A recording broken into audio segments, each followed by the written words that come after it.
back. What up, people? It's Faiyabrand, you understand? Yeah. It's your boy FB, Faiyabrand. I'm back. I know I've been off YouTube for time. My radiator is making noise. Thank you. Yeah, I'm back. I've been busy, can't lie. I fell off YouTube for a bit. YouTube is actually long, you know. I actually rate all you man that are consistent at YouTube, because this thing, whew, boy, it's long. But yeah, I'm just here to, not like a proper like video. Well, we'll see anyway. But it's more just to talk about certain things that I've learned this year. So yeah, let's just get straight into it. So one of the things I've learned, or I've grown in my understanding concerning, is God being love. So I've learned so much more about God and so much more about love, and not just love in a general sense, but like practical love, as in like how to actually love others, how to demonstrate love. And something we always say as Christians is, oh yeah, God is love. But I think many of us fail to really encompass what that means, like to really like deep it, like, okay, if God is love, what does that mean? Not just, yeah, the definition, but in terms of the implication of God being love. So if God is love, what does that mean for me personally? What does it mean for my church? What does it mean for my family? If God is love, then my action should also prove it as well. So I've just grown in that, like, love isn't just, oh yeah, I love you. It's beyond a feeling. It's more than a feeling. Love is deeper than just, I feel a type of way towards you as a human being, because human love, one of my boys says it like often. He says that human love is discriminatory, and the first time I heard him say that, I was like, whoa, like that's kind of deep, because it's like we kind of give love to one thing, but in doing so we neglect love to another. And so I've just grown in my understanding of love and how I show love. And the way I've understood it now is that, yes, love is a feeling, but love is deeper than that. If we say we love, it should be seen. Love should be shown in our actions, in the way we carry ourselves, in the way we talk to others. And so yeah, like, it's just been mind-blowing. Like, if God is love and that love dwells in me and the Spirit lives in me and Christ is in me, it's like I have no reason not to show that and not to demonstrate that, not to carry that out in my community, or to show that with my friends, or even maybe sometimes, I'm not gonna lie, yeah, sometimes the way I tweet can be a bit like a bit wild. I'll be real.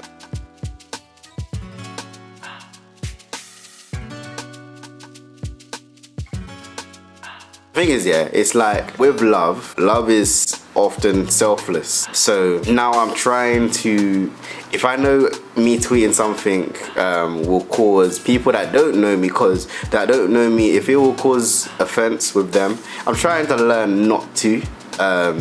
I know there'll be people that will be like, oh, just do it anyway, but it's like, if it was a private page, then cool, because my friends get my jokes, but then there's a lot of people that don't really know me and don't understand me, so oftentimes I get DMs saying, oh, like, rah, like, are you really saying this, and da-da-da, and people questioning my salvation, and that's another talk for another day. But yeah, like, I'm just learning that with love is like, if it's actually gonna cause people to like get at me all the time, then perhaps I should reevaluate and reassess my motives for saying certain things. I mean, the reason why I tweet certain things is because it's funny. Like, you know, it's banter. My friends get that, but strangers that see my tweets, because my page is on public, they see that, and to them it's kind of like, oh, where's this coming from? And I'm not going to explain myself to 100 people that ask me questions on the TL. Yeah, so one of the things I'm learning is maybe not tweeting certain things, maybe just not saying certain things in public. Obviously to my friends, because they get it, but then to people that don't get it, just for peace sake, I might not say it. Next thing I've learned is compassion. Now that kind of goes without saying, even pertaining to love.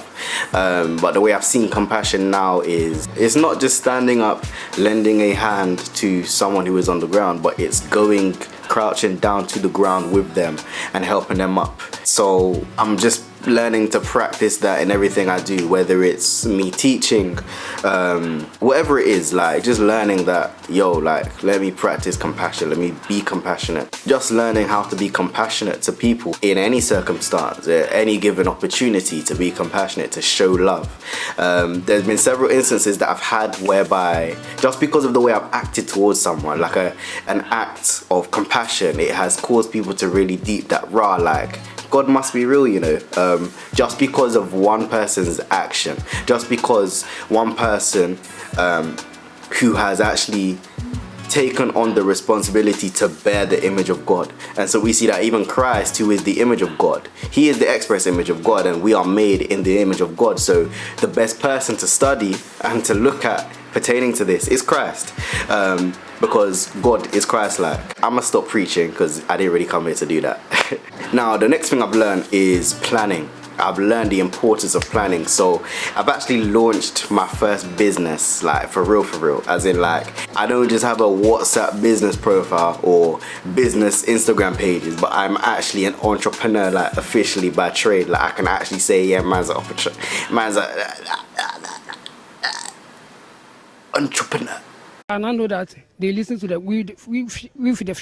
fishermen and they love us.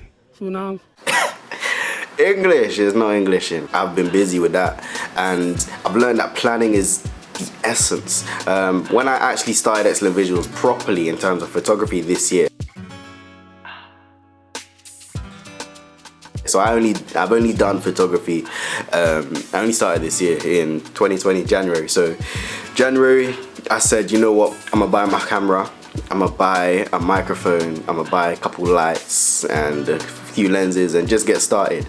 And I also said that by the end of the year, I want to have established it and registered it as a actual proper business. So my business is Excellent Visuals. For those that don't know, I'm gonna put it in the description. Planning has just made things easier. It's made things a lot more clearer, because me as a creative, I'm always thinking, my mind is always busy. I'm always thinking about like new ideas, and I might hear something, I'm like, ooh, that I can sample that. Or my mind's always thinking about the future. I'm always thinking about how can I better my life?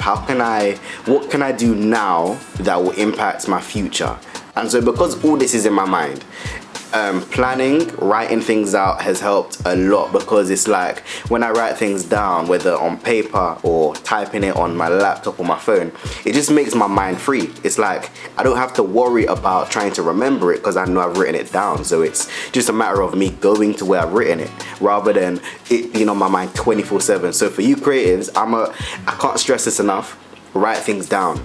Type things out. Take time to actually write. Take time to actually plan, because what you don't want to do is be spending 1 year, 2 years just thinking without writing anything, without putting anything to plan. The best execution comes from the best plan. And oftentimes you don't even need the best plan, but just write something out, because you can always build on it later. So for anyone struggling with that, I would say, look, just write it out. Just write it out. Take the first step, because for me, for the longest time, I didn't get into the habit of writing things down enough, and it just made me stress. I would just think, oh, I don't have enough time. And that's the thing, as humans, we often think that I don't have enough time, I don't have enough time, I don't have enough time, but we all get the same 24 hours in a day. We all have 24 hours in a day to do things. So it's a matter of time management, but time management also comes from managing your ideas, writing your ideas down, putting them in a place. If you want, have a vision board, write things, put things on your vision board, because that way you've actually written it out. Like you've actually put it out there that, yeah, this is what I want to do. It's a psychological thing as well. If you have a vision board, you put it somewhere that is memorable, somewhere that you will often see it every single day, like your wall, or even the wall just before your door. Like you're gonna see that every time you leave your room. You get me? So it's a matter of waking up, get into the habit of saying, this is what I want to do, this is what I want to do, this is what I want to do. Taking the small steps to get there, because if you deep it, yeah, me, I'm a photographer, right? So I'm going to use the photography analogy. A picture, a photograph is made up of thousands, millions of pixels, right? But it's all the small pixels that make up the bigger picture, right? So oftentimes as people, we want to jump straight to the bigger picture, but deep it, the bigger picture is made up of small pixels. Same way with our dreams and our ambitions and our ideas. It's the small steps to victory, it's the small steps of success that will make up the bigger picture. When you look at people that have made it, you look at their story and you see that they started from similar places to us. They started from even places worse off than us, but because of the small steps, the small wins, the small victories, these things are what make the bigger success, and these are the things that make the success all the more worthwhile. Hopefully you've taken something from that little ramble, and I'm gonna move on. Now the last thing I want to talk about is timing. Like, I can't stress it enough. Like, timing.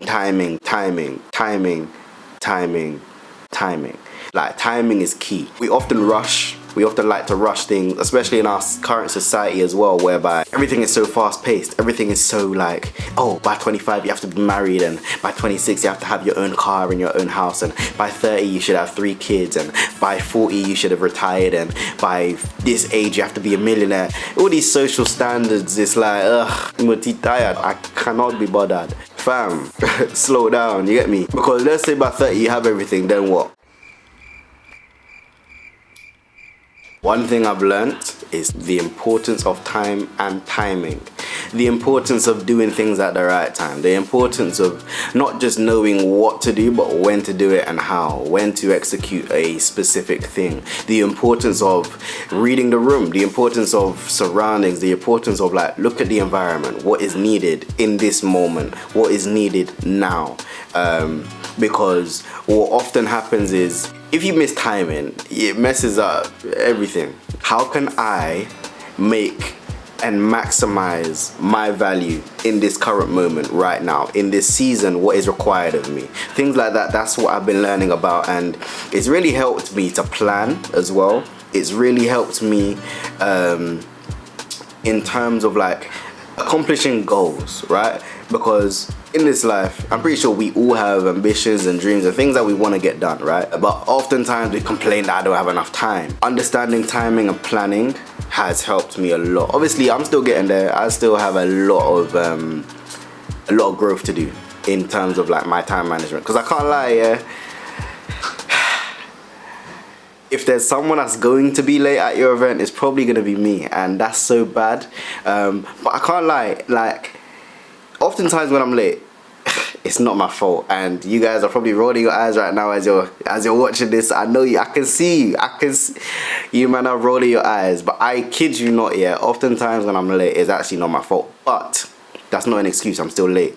And so what I'm learning is not just manage my time, but add time for maybe when certain things might occur. Just adding time for maybe when my dad wants me to do something real quick, or maybe my mom, she requires my help to do something. Factoring in lateness or things that might make me late to certain things. I have things that I want to do, but then oftentimes life happens, and so the timing of my plans are messed up, and then I end up being late to things. I end up not getting things done on time, and it's something I'm working on. Even now that I have a business, yeah, is definitely gonna show, because business, taxing, filing, all that, it's long. I can't be bothered. Like, it's long, but by God's grace, you know, we grow, we live and learn. And this video was basically just me rambling, but I just thought it might help someone out there, maybe, hopefully, who knows. But thank you for watching this video. Yeah, I know this video was a bunch of waffling, rambling, but if you've been blessed at all in any way by this video, let me know in the comments. Feel free to message me as well. My socials, all that will be down below in the description. But yeah, I shall catch you in the next video. It's your boy Faiyabrand. It's been a pleasure. Love, grace, peace. Gang! Peace, fire, bruh. Ready for war. Pull up with a squad like ready or not. The kingdom's calm. Steady your guard. Steady. Stay prayed up. Ready. Glory to God. We're ready to march. Ready for war.